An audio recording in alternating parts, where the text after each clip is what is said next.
Welcome back to coverage of Mizzou baseball here on KCOU 88.1 FM. So far, Tigers lead at 3-0. They scored a run in the bottom of the third just now as we head into the top of the fourth. And we've been talking about the number of lefties in this game, Matthew. And there's a lefty at the mound, too. We haven't mentioned that, but Pimentel is also a lefty. So just a lot going on with the lefties tonight, as here comes Dante Smith, a lefty, and a sophomore. That does surprise me, the amount of lefties we see that Bison have in their lineup, because lefties on lefties, your splits tend to be worse. Usually you want those right-handed battles up to try and get better splits according to the analytics, but it seems like the Bison are going an old school route just with what they see. As there's a bunt attempt, it's going to be fouled off, so it'll be 0-1. Another thing we've seen a lot of tonight, a lot of bunt attempts that haven't any been successful. Yeah, no. A lot of those. A lot of foul backs that give us all heart attacks, a lot of failed bunts, and a lot of lefties tonight at Taylor Stadium. Here is the 0-1. That's going to be catching the outside part of the zone? Nope. No, just outside, ball one. And that's a pitch that Pimentel's been getting a lot of tonight on that outside corner to lefties, but not that time. Yeah, very up and down on if he catches that part of the zone, as this one's going to be right down the middle. No doubt about that one. That'll be strike two. It's a 1-2 now to Smith from Pimentel. Yeah, Smith already down on strikes in the first inning, trying to avoid his second strikeout of the night. So the 1-2 from Pimentel.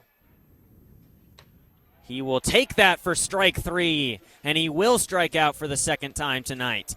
One out now in the top of the fourth for Pimentel and the Tigers. And that is his fourth K of the night. Had two alone in the first. Now has four total on the night, as here comes Colton Becker. And those first strikeouts are all to the first two battles. Both of first 1 and 2 are those for the Bison down on strikes. Good observation, Matthew.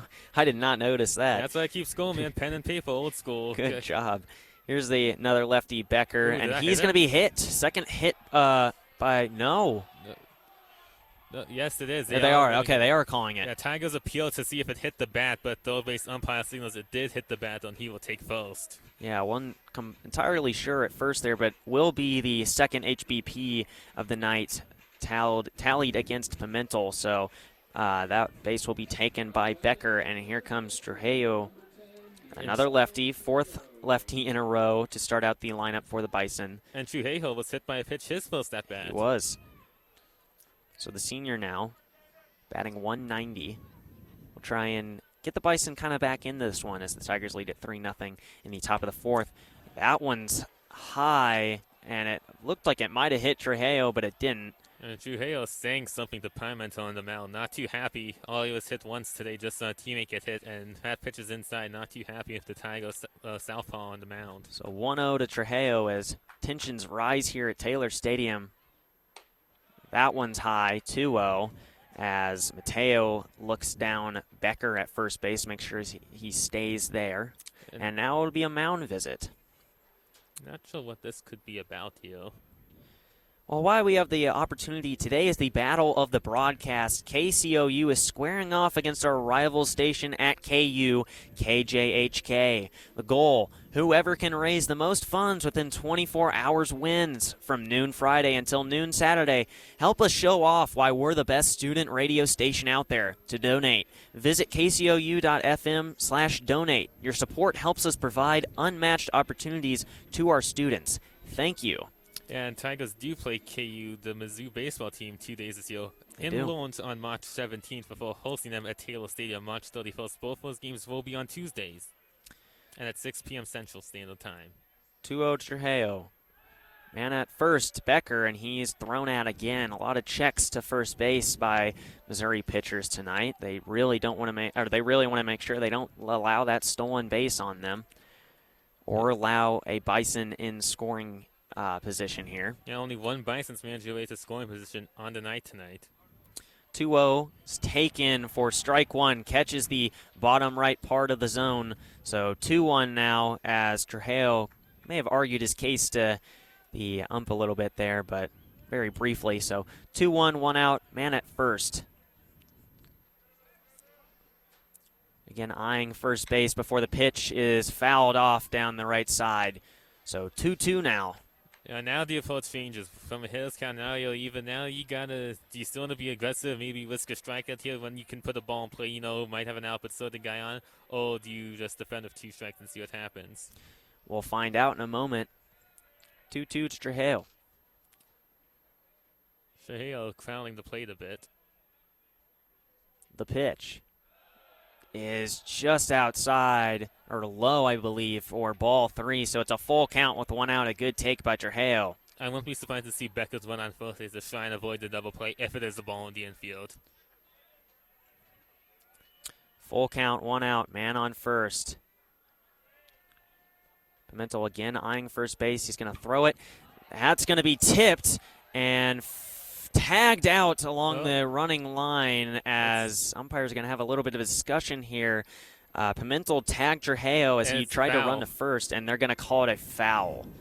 Close play there, but they are going to rule it in foul territory, so it'll remain a full count with 1 out. Yeah, the home plate umpire put his hands up almost immediately, but the first base ruled it fail, and they had a bit of a conversation here before deciding it was a foul ball. So we just get deja vu. Let's do it again. Why not? A lot of repeats and deja vu in this game, as we've already mentioned a number of times. So again, full count, 1 out. Man on first. Pimentel to Trujillo. Mizzou dugout choping a bit here. And that's going to be a steal attempt, and he's going to be called out at second. Becker got thrown out by the first baseman. He went before the pitch even went off from Pimentel. He threw it over to first to the first baseman, Sam Parker, and Parker threw it over to, I believe it was Mason at covering, and he made the tag for the out, the second out of the inning. And now the Tigers are just 1 strike away from getting out of the top of the 4th. And that's something Clemens has been doing so good tonight, changing up his pitch timing. Sometimes quick, sometimes late, throw off the base paths, and we see why Vale pays off with the pickoff. That ball is going to be line drived right to the third baseman, Chris Patterson, who makes the easy grab. And we're ahead to the bottom of the 4th. Tigers lead it 3-0 here on KCOU 88.1 FM. Don't go anywhere. As up to bat now is the lefty Wojta. And the first pitch is high and past the catcher for a ball 1. Kind of a wild pitch, especially for the first pitch of the game. Yeah, putted that one far away. Good one. Wojta batting .379. That's another lefty. And that's going to be line drive dropping in right field as Wojta is going to hold up at first base. And it's a single to lead off for Wojta and the Tigers. So now here is another lefty, Gustafsson, Evan Gustafsson, the sophomore, batting just .120 on the season. As Pimento is going to again check Trujillo at first. Third kind of, second throw and third kind of check over there. As he really doesn't want Trujillo getting into scoring territory here. Gustafsson, another old school guy, no batting gloves even for him.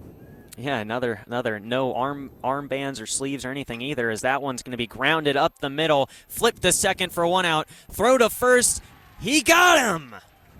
Double play Tigers. They get out of the top of the 2nd, leading 2-0. You've been listening to Mizzou Baseball on KCOU 88.1 FM. Do not go anywhere. Ball 2. Ball 2. I don't know, but from our booth up here, that to me again looked like a strike. Looked like it caught the middle, but I guess it's a bit high according to the home plate umpire. Can be hard to tell at certain angles sometimes. So 2-1 to Macon. Again, Wojta at first, 0 outs. Bottom of the 3rd, 2-0 lead for Missouri as a steal attempt is easily going to work for Wojta as the pitch is fumbled by Frater at the back, and it rolls into the backstop. So Wojta's easily going to stroll into second and get into scoring position here as Macon faces a 3-1 count. I think the catcher there for NDSU, Frater, he saw Wojta going, and he just took his eye off the ball, and that's why I got past him. So the 3-1 swung on. It's going to be going to go off of the shortstop. So Wojta's going to score easily. Macon trying to get the second, and he's called out. Why did Macon do that? Macon got a lucky break, went off of the shortstop, Trujillo into the outfield, and he tries to get a double out of that. He will still be recorded for an RBI. The Tigers do lead it 3-0, but interesting decisions around first on that one. Yeah, Fourth up to bat is Blaze Ward, who already has 2 RBIs on the night when he hit a double in the first inning to drive in a couple of men. And that's what Mizzou was expecting. They got Blaze Ward, full-time all-conference, 3-time all-state selection out of high school in Arkansas. First pitch is line drive, going to get through the gap for Ward, and Ward's going to turn for second, and now he's going to retreat back to first. But still a nice play. First pitch swinging from Ward, and he lines it right between that second baseman and first baseman of the Bison into the outfield, and he gets on with the single as here comes Cameron Benson. But yeah, freshman Blaze Ward having a heck of a game so far. 2 for 2 at the plate with the 2 RBI. So 2-1, 0 outs, man on first for the senior Benson. Again, they're still playing Ward quite closely as he is going to try and take second. The throw is not going to get him as it's fumbled by Connor, I believe, who was playing over there, the shortstop. Connor can't handle the throw from Frater. He would have had him, I think. I think for sure Ward was gunned down at second if Connor was able to hold on to that ball. But instead, the Tigers now have a man in scoring position. That's exactly what they were trying to avoid as Benson faces the 2-2 with 0 outs and a man on second. The pitch is going to hit Benson, I believe. Yeah, hit Benson on the inside part of the leg. Tried to get out of the way, but couldn't. So he'll take his base at first as Ward will stay at second. So, yeah, man on third, man on second. 2-2 to Wojta. Wojta, line drive, lands in center field. 1 run scores. And 2 run scores. Isaiah Frost slides on in with his great speed, gets by the tag, and it's a 6-0 lead for the Tigers. So Bison down to their final out, down 11-5 here in the top of the ninth to the Tigers. It's Dante Smith, the center fielder lefty sophomore, who's also 0 of 3 tonight. Yeah, he also has 2 strikeouts, 1 in the first, 1 in the fourth. He did walk in the 6th, but he had a ground out in the 7th as well as second. First pitch is outside, ball 1. Yeah, as fans getting ready to depart here, they feel as if the Tigers' win is in hand as they try and get ready to celebrate a Tiger victory, but still 1 battle to go. 1-0, and that's a swing and a miss. So 1-1, a nice pitch. Sunk a little on the batter Smith there. So 1-1, just a couple of strikes away.